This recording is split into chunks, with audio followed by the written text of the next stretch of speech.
샬롬 샬롬 샬롬 샬롬. 하나님 사랑합니다. 여러분 주 안에서 사랑합니다. 마태복음 4장 17절에서 25절 말씀 함께 은혜를 나눕니다. 이때부터 예수께서 비로소 전파 이르시되 회개하라 천국이 가까이 왔느니라 하시니라. 갈릴리 해변에 다니시다가 두 형제 곧 베드로라는 시몬과 그 형제 안드레가 바다에 그물 던지는 것을 보시니 그들은 어부더라. 이렇게 말씀하고 있어요. 마태복음 4장 12절부터 17절까지 말씀이죠. 17절부터 25절까지. 여기 나타나 있는 건 12절부터 예수께서 요한이 잡혔음을 들으시고 갈릴리로 물러가셨다가 나사렛서나 스불론과 납달리 지경 해변에 있는 가버나움에 가시니 이렇게 말씀하고 있어요. 마지막 25절에 보면 4장 25절 갈릴리와 데가볼리와 예루살렘과 유대와 요단강 건너편에서 수많은 무리가 따르더라. 17절부터 끌어서 보면 되겠네요. 예수께서 비로소 전파 이르시되 회개하라 천국이 가까웠느니라. 어제 이어서 이어지는 말씀이죠. 익투스, 예수 그리스도는 하나님의 아들 구세주라는 뜻을 갖고 있습니다. 익투스라는 단어 많이 한참 유행했었죠. 차에 많이 쓰여져 가지고 뒤에 이렇게 쓰여져 있는 것을 보면 저분 물고기 표시 여러분들 기억하시죠? 저분은 예수 믿는 분이구나 이렇게 우리가 생각합니다. 예수 그리스도 하나님의 아들 구세주. 기독교를 상징하는 것은 십자가죠. 십자가와 함께 기독교를 상징하는 것. 물고기, 익투스 표시. 오래전 승용차를 샀을 때 차 안 룸밀러에 십자가를 사다 걸고 차량 뒤편 트렁크 우측에 물고기 모양의 익투스를 붙이신 분들이 계셨어요. 그런데 아쉽게 어느 순간부터인가 기독교인들의 승용차 뒷부분에 물고기 표시를 잘 부착되지 않고 있었습니다. 아무래도 교통신호를 잘 지키지 않을 경우 예수 믿는 사람이 예전에 예수님 욕되게 한다 이런 사회적 비난의 눈총이 딱게 느껴지고 안 되겠다 해서들 다들 빼셨었어요. 저도 기억을 합니다. 이 뜻은 예수 그리스도 하나님의 아들 구세주라는 말의 앞글자를 따서 만든 그러한 조어인데 공교롭게도 그리스도의 물고기는 익투스입니다. 익투스가 기독교의 상징이 된 것은 십자가만큼이나 고난과 박해의 역사를 이겨낸 신앙 고백이기 때문이죠.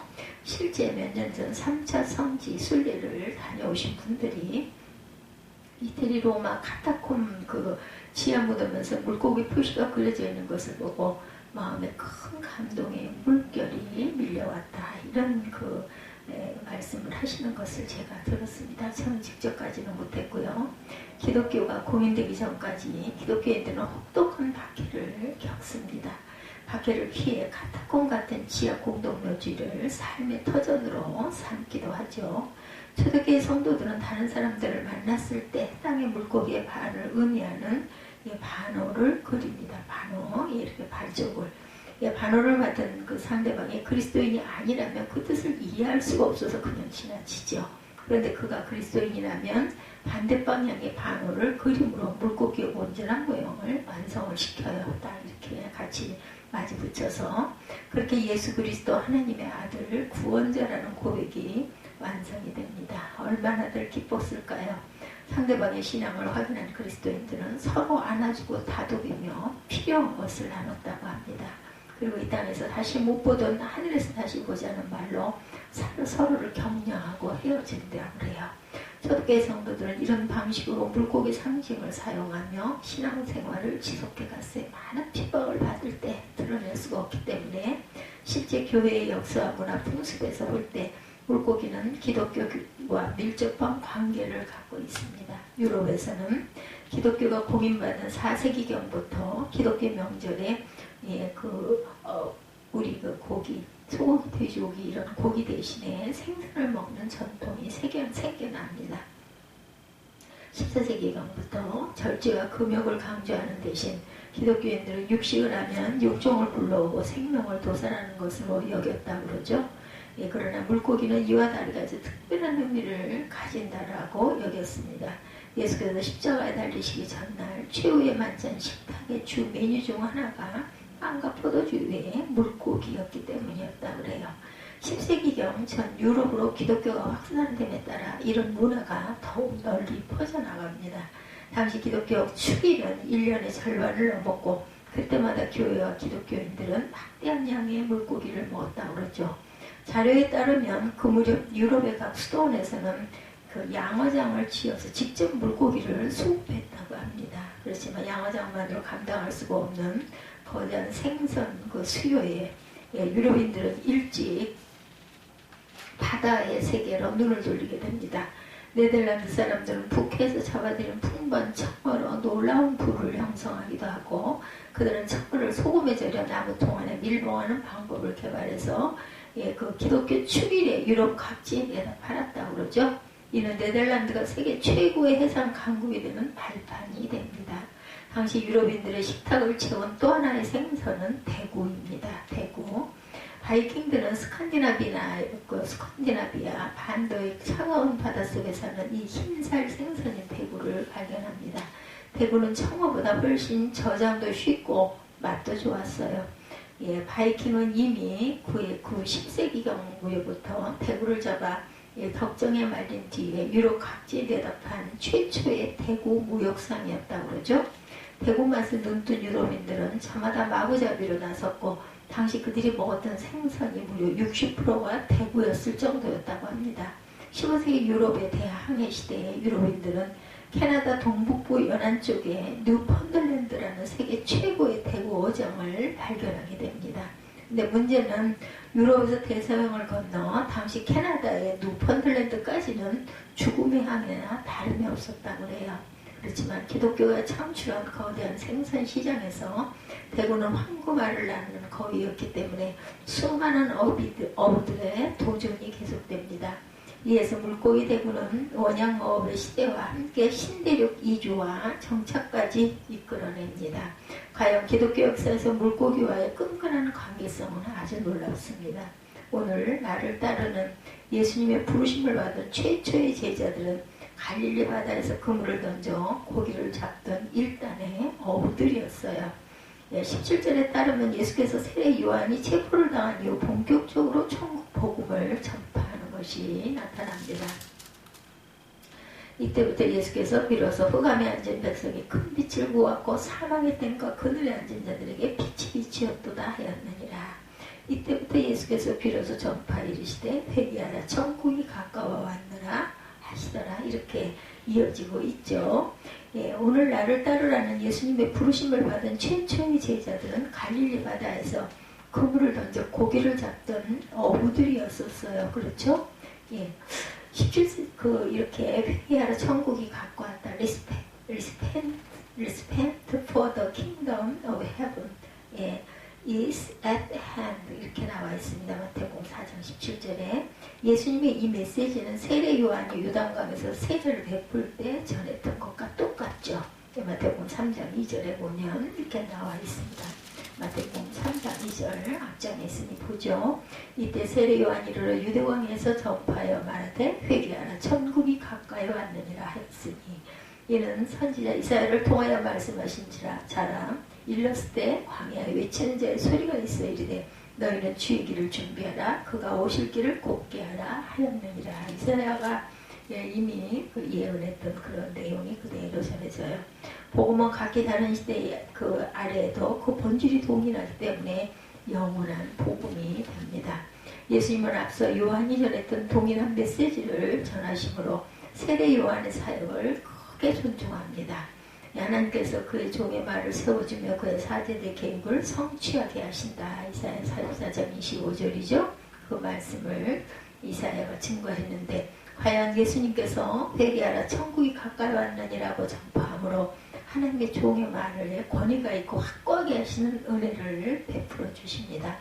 18절에서 22절에서 예수님께서는 천국 복음의 일을 가속하기 위해서 전적으로 주님을 따른 제자들을 부르셨죠. 이렇게 갈릴리 해변, 갈릴리는 수금을 닮았다고 해서 긴네렛 바다라고도 불립니다. 부르기는 바다라고 하지만 실제는 호수예요. 담수 호수입니다. 갈릴리 바다는 남북으로 20km, 동서로 10km 정도 된다고 그래요. 지중해 해수면보다 보통 212m나 낮은 특이한 지형으로 헐몬산으로부터 불어오는 급한 바람이 풍랑을 자주 일으키기도 한다고 증거합니다. 마태복음 8장 24절에 보면 이 갈릴리는 어족이 풍부하여 어업이 번창합니다. 8장 28절 잠깐 보겠습니다.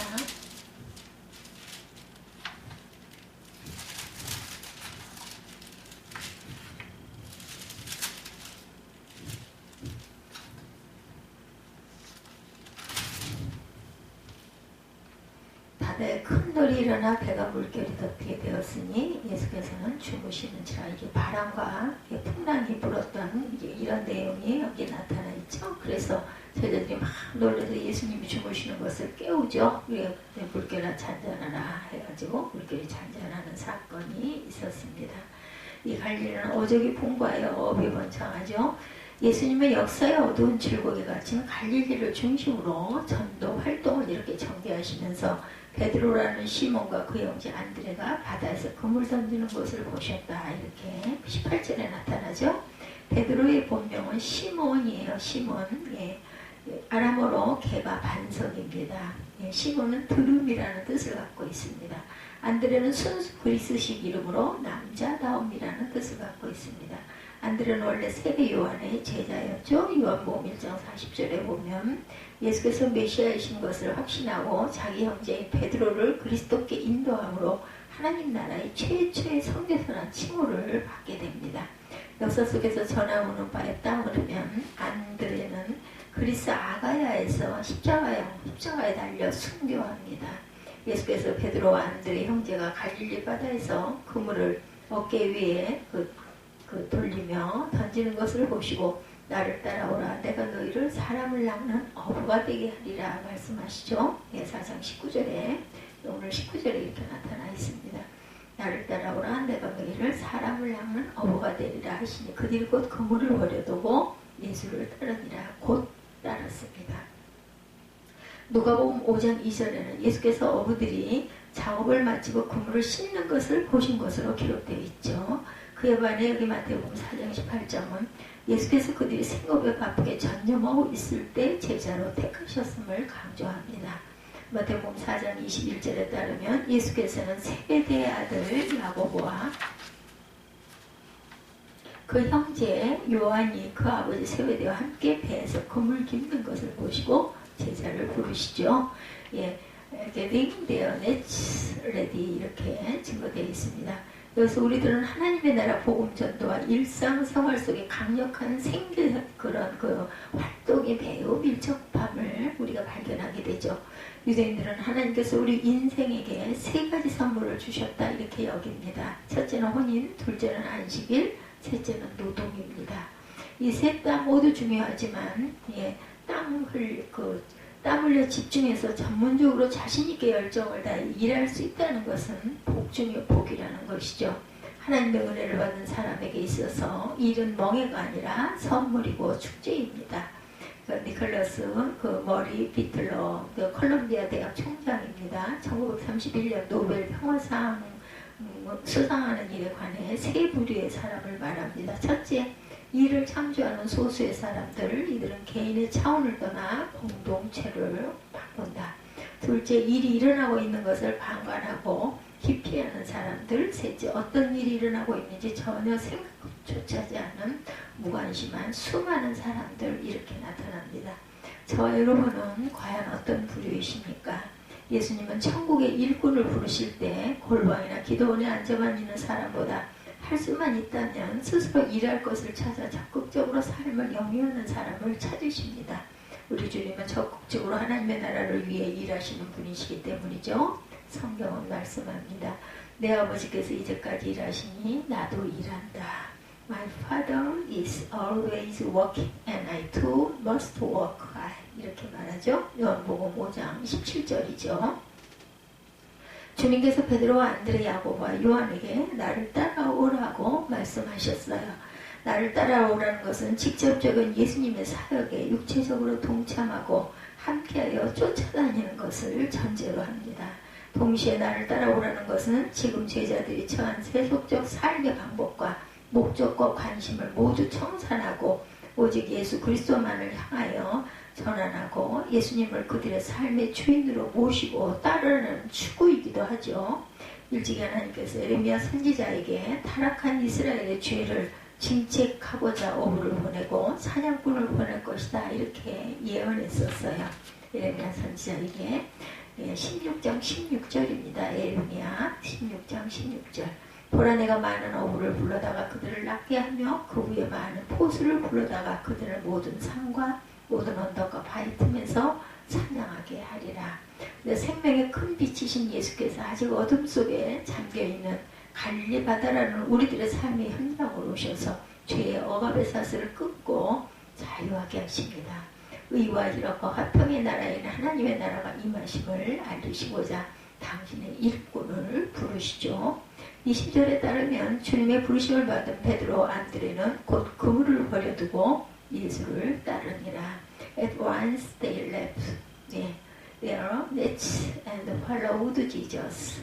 22절에 야고보와 요한 또한 곧 배와 아버지를 버려두고 뒤로 하고 예수를 따른다 이렇게 나타나 있어요.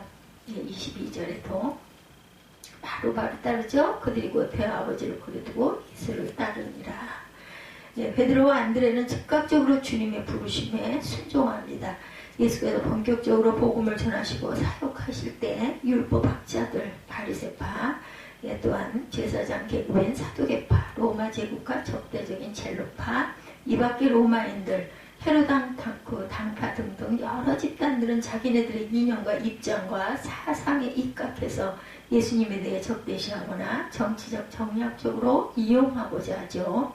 그렇지만 갈릴리 어부들은 예수님과 함께 새로운 구원의 시대가 열렸음을 믿고 확신합니다. 오직 아주 소수만 예수님의 복음 선포에 긍정적 적극적 반응을 했고 예수님을 따르며 예수님은 그리스도 안에서 새로운 시대를 받아들인 그들을 위해 제자로 그들만을 제자로 삼습니다. 주님의 부름에 순종한 제자들의 앞길에 꽃길이 펼쳐져 있었습니까? 아니죠. 나를 따르라는 주님의 말씀에 순종한 제자들은 레드카펫을 걸었습니까? 아닙니다. 주님의 신실한 제자들 앞에는 억압과 핍박과 순교의 가시미 연류관이라는 좁은 문, 좁은 길이 놓여 있습니다. 그 길은 좁고 협착하고 힘이 들게 찾는 이가 별로 없고 인기도 없었다. 그렇지만 그 길의 끝에는 생명이 기다리고 있다는 거죠. 이 좁은 문으로 들어가 좁은 길을 걷는 베드로는 훗날 이렇게 선언합니다. 베드로전서 2장 9절이죠. 너희는 택하신 족속이요 왕같은 제사장들이요. 잘 하시는 말씀이죠. 거룩한 나라요 그의 소유가 된 백성이니 이는 너희를 어두운 데서 불러내어 그의 기이한 빛에 들어가게 하시니 아름다운 덕을 선포하게 하려 하시니라.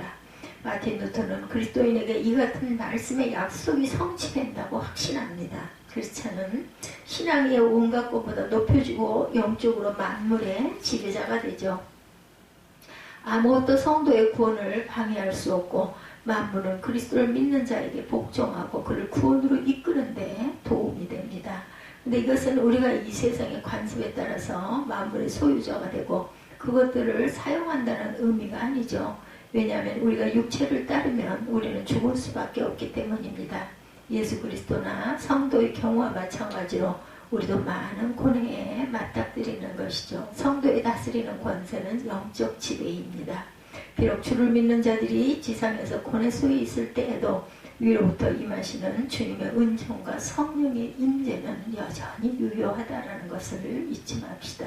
따라서 주 예수 그리스도 안에서 주의 성도는 왕보다 귀한 제사장이 됩니다. 제사장은 우리를 주님 앞에 서게 하고 다른 사람을 위해 기도하는데 걸맞게 할 수 있기 때문이다. 이렇게 생각해 볼 때 그리스도를 믿는 자에게 주어지는 영예와 영광은 너무나 대단한 거죠. 헤아릴 수 없는 은혜입니다. 주님을 따르는 길은 언뜻 보면 십자가의 형극의 길이지만 주님과 함께 걷는 이 믿음의 순례자의 앞에는 빛이 있고 참 승리와 영원한 행복이 기다리고 있죠. 인생은 순간입니다. 우리의 이 땅의 삶은 아침에 피었다 저녁에는 뱀바되는 마르는 들의 풀꽃과 같다. 이 땅에 영원한 것은 없습니다. 이 땅의 생명을 넘어 영원한 생명의 주님을 따르는 것이 십자가를 짓는 길이죠. 십자가를 지고 주님을 따르는 자만이 영원한 생명을 얻을 것이다. 지금 예수를 따를 준비가 여러분들 되어 계십니까? 아멘. 주님을 따르십시다. 우리의 삶 속에서, 생활 속에서, 주님의 말씀 속에서 주님을 따르는 저와 여러분들이 되시기를 주님의 이름으로 축복합니다. 기도하시겠습니다.